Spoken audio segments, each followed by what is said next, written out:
All right, let's continue our writing journey, and we're moving on to a very important section of writing called dialogue. Why add in dialogue? Why get people or characters talking to one another? Well, because conversations add life to a story. They're relatable, much more relatable than paragraphs of prose and description and stuff like that. And if done well, you can tell more about a character with just a few lines of dialogue than you can with a whole paragraph or two of descriptions. The quote I have up there is from Matilda by Roald Dahl. So this is the first dialogue between Matilda and her father.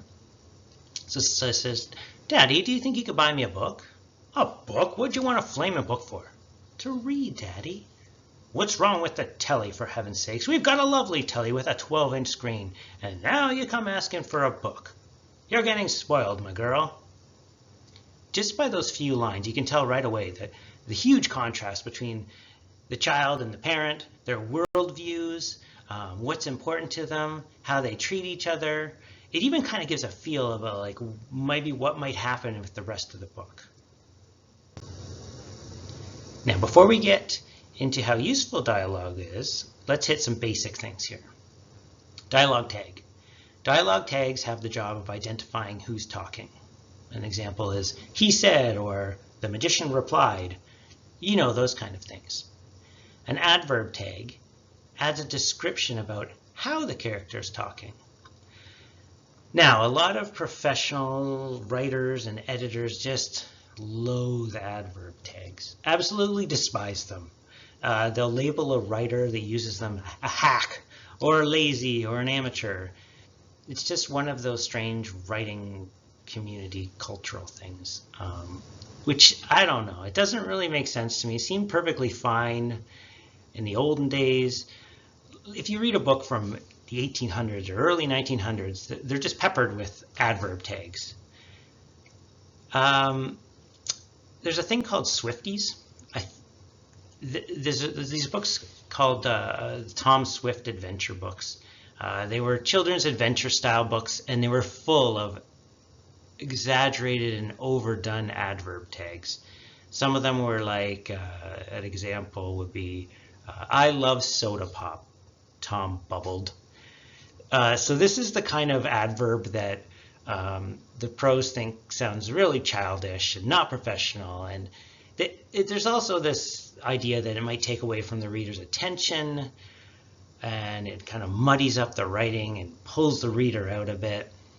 It also borders on telling. Remember the show don't tell idea? And if you add a dialogue tag like "he said happily," it tells the reader, it doesn't show the reader that he's happy. It also borders on prescriptive writing. Remember in the last kind of chapter I was telling the reader, it's like when you tell the reader exactly what to think. So there's an argument they should just use "said" a majority of the time. Some writers say as high as 99%, almost always. This is mostly because it's invisible to the reader and doesn't distract them from the dialogue at all. Using something other than "said" will slow the reading down. So save your adverb tags and use them only when your aim is to stress a certain passage or a certain sentence. If you add too many interesting tags, it'll bore the reader and they'll feel like the book's dragging along. Again, writing's an art, so this is a personal choice. You may feel there are other words similar to "said" that are almost meaningless and easily passed over by the eye. Words like asked, or replied, or noted, or even maybe shouted or whispered. The debate rages. It just rages on. There are plenty of writers who advise taking out all dialogue tags you can and never add one again. But what's happening in the real world? Well, if you look at Harry Potter, J.K. Rowling, Harry Potter, the biggest selling book of our time, she uses all kinds of tags, and she uses them often. She even throws in plenty of adverb tags. Oh no. So again, personal style and preference. If you want to break the modern rule of thumb, go ahead and use a variety of tags and adverbs. Just don't say I didn't warn you. Someone's going to get on your case about it. But in the end, if your dialogue is sharp enough, you don't even need to add very many adverbs. Like, he shouted angrily. You just let the dialogue talk for itself. So how do you know if your dialogue is sharp enough? An easy test to find out if you're doing conversation and dialogue extremely well is that a reader should be able to identify each character without any tags. There's a great example of this, a short story by Terry Bisson called They're Made Out of Meat. It's an example of a piece of work. It's entirely conversation. There's no dialogue tags. Read it and tell me if you can identify each character. It's pretty easy. It's a fun little read. You should check it out. They're Made Out of Meat. Conversations versus dialogues. So conversations, real life conversations are not perfect. If you actually listen to some people talking, you'll hear it's full of ums or breaks or pauses or changes in directions or non sequiturs. And for the most part, you can't take a real life conversation and transcribe it onto a page, especially if you're writing like a story. So don't fool yourself into believing you can take some gritty, real life chatter and have it sound unique. It just doesn't work. You need to do some creative editing. The art of writing. So how do you do this? It's up to you. However, it needs to be crystal clear to the reader what you're trying to say.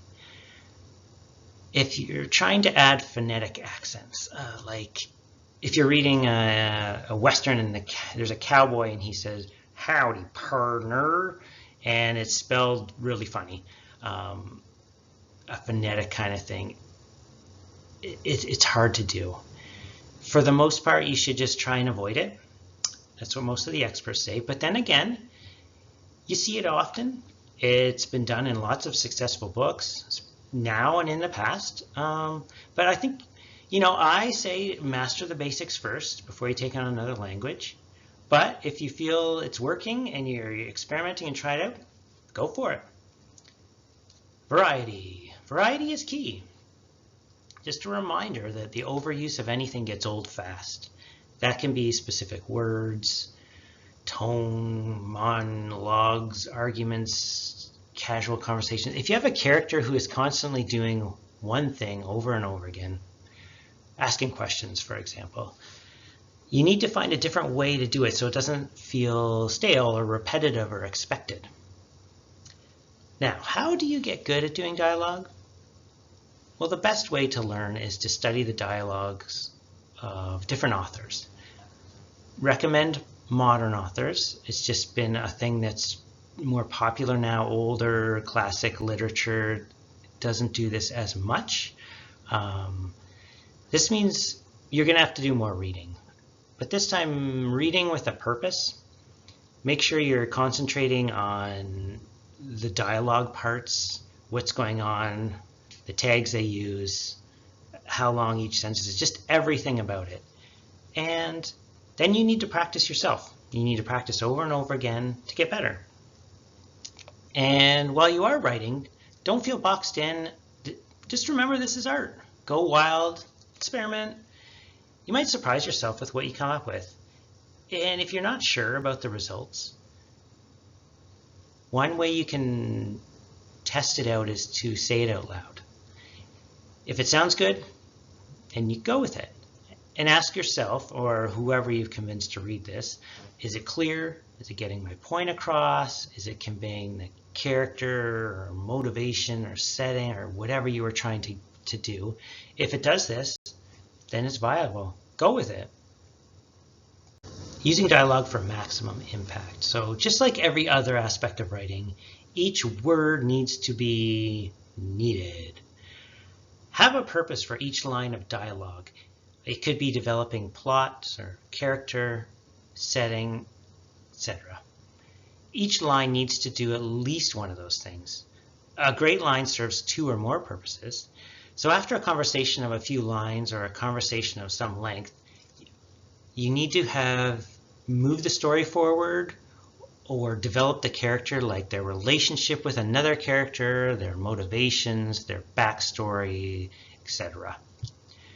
Mix in as much as you can to make it great. Keep it brief.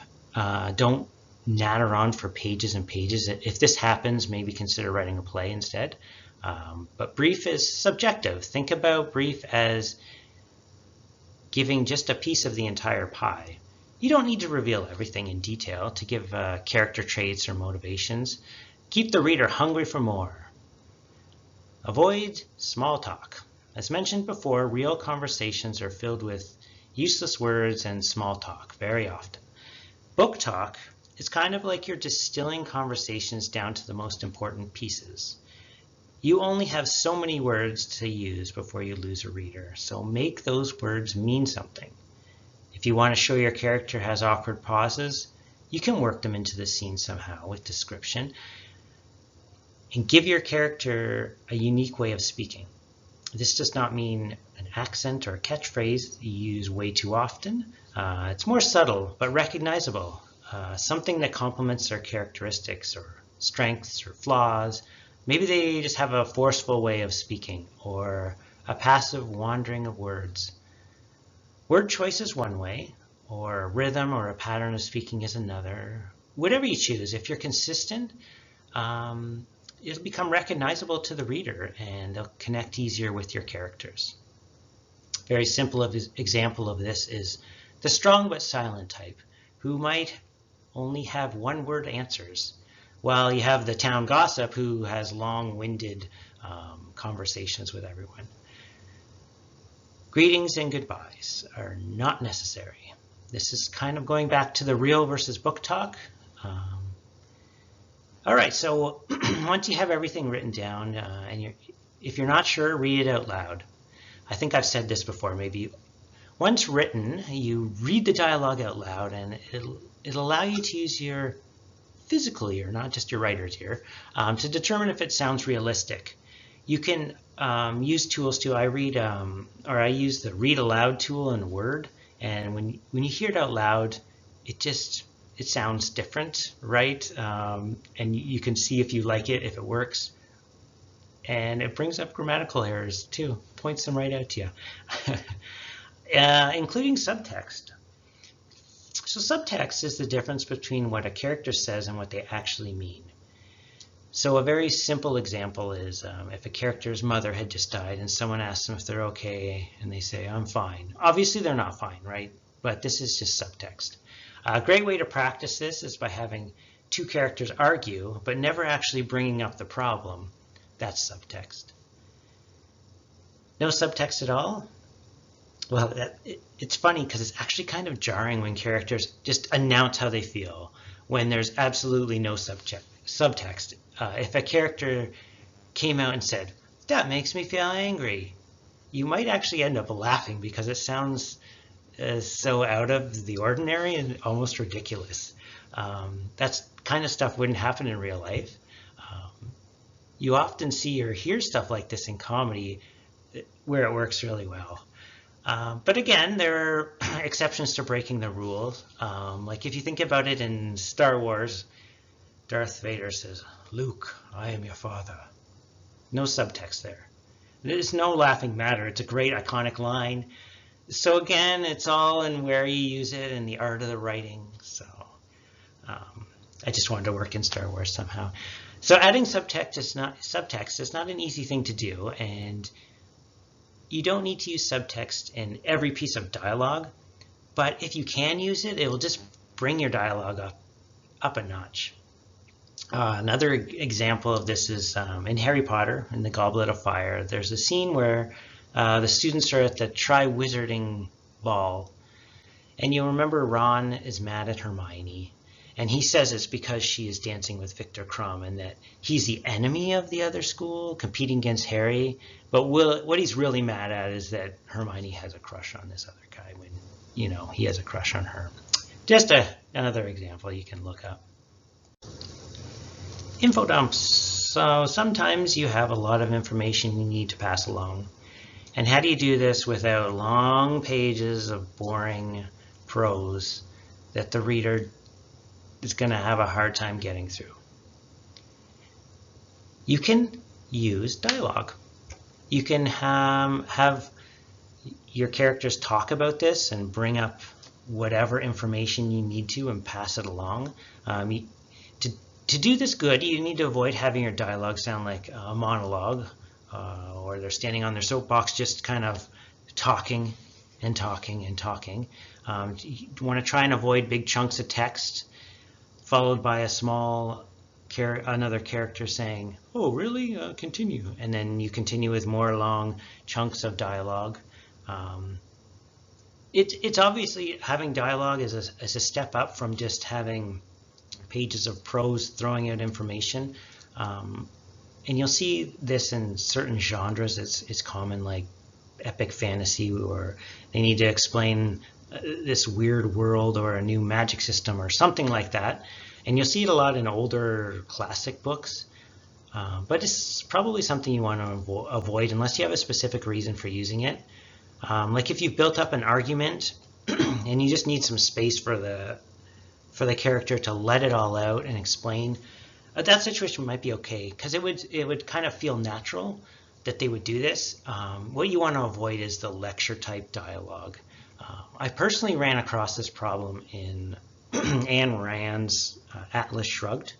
So this is a really big monster book with plenty of dramatic arguments about political systems, libertarianism, anarchy, just like big ideas. And I found every once in a while I would be kind of drawn into the book by these long-winded dialogue chunks. A character would be just letting loose a giant spiel that would run on for paragraph after paragraph or pages. And it was needed and probably the best way to get across these big arguments, but sometimes it was hard to read. So I've run across some ways to get around this, and one of the things I ran across was this thing called the 3-beat rule, where you give yourself a maximum of 3 dialogue beats at a time, and then after that you need to insert either a dialogue tag or some sort of other action going on, or have another character speak. This prevents you from having giant paragraphs of monologue, pretty much.